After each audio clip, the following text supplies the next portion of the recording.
Welcome to a Bass Musician Magazine video recap live from the Winter 2018 NAMM show in Anaheim.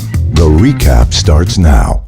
This is our, what will become the final, and a few different features on it. One of the things that I like to have is a strap that adjusts on the front as well as the back, rather than it just being a one-size-fits-all.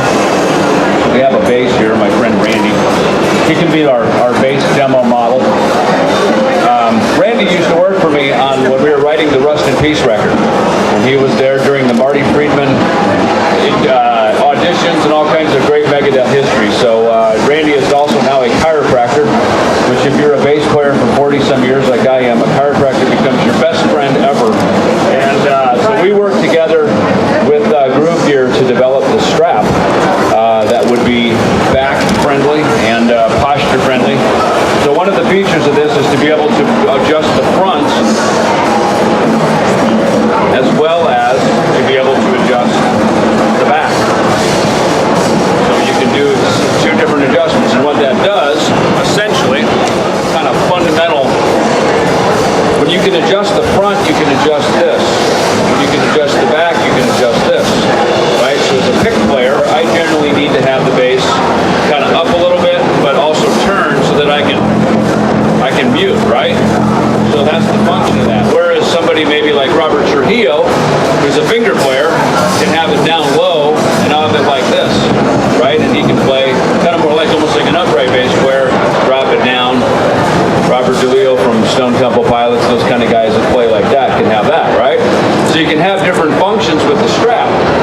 And what I find is that when you only have one adjustment, it kind of is what it is, and you have to do all the moving of the instrument. And so what I like about this strap is that we have those dual functions on it. So that's the purpose of it. Plus it's super padded, and on the back of it, for professional guys, and I got to actually try this last night at the show. Trial by fire is always the best way to go for rock and roll. So last night was the first time on stage that I actually used the strap. Go big or go home. If my bass fell on the floor, well, we'd learn, right?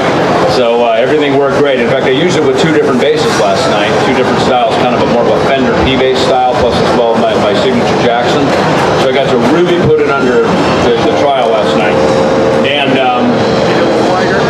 And what's nice here is this piece down here, which is where we have the call-out shoulder. It's kind of a landing pad. That's to put the wireless there, so that when you have a wireless, and in my case, we put tape over it. Plus, we always put a Megadeth wristband, right, like the kind I wear. It kind of looks cool. Helps kind of hold it from flopping around.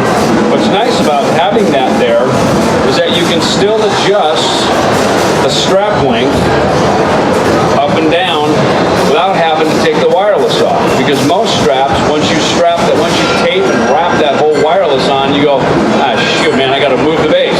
Now you got to undo that whole thing and undo it. And fortunately, in my case, I pay someone to do it, but it's still a hassle, right? When I'm at home, I got to do it, right? So either way, you got to do it.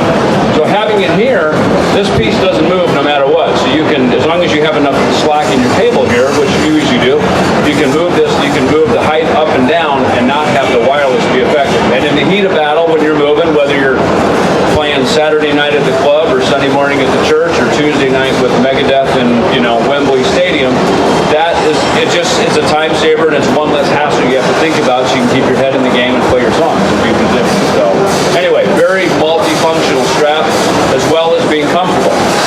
As you're playing, again, the last thing you look at, that regardless of the weight of the bass, this is the way the bass is pretty light. My basses tend to be kind of heavy. Be able to have it so that it's comfortable and that you can play and you can set things up for day. And I'll even sometimes adjust even for different songs. Holy Wars, I have it a little higher. Symphony of Destruction, I can kind of, groove a little more, right? Not have, because it's a little more of a kind of gnarly rocking, right?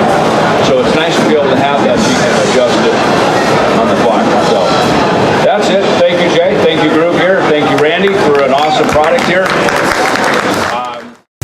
Thank you for checking out BassMusicianMagazine.com, the face of bass.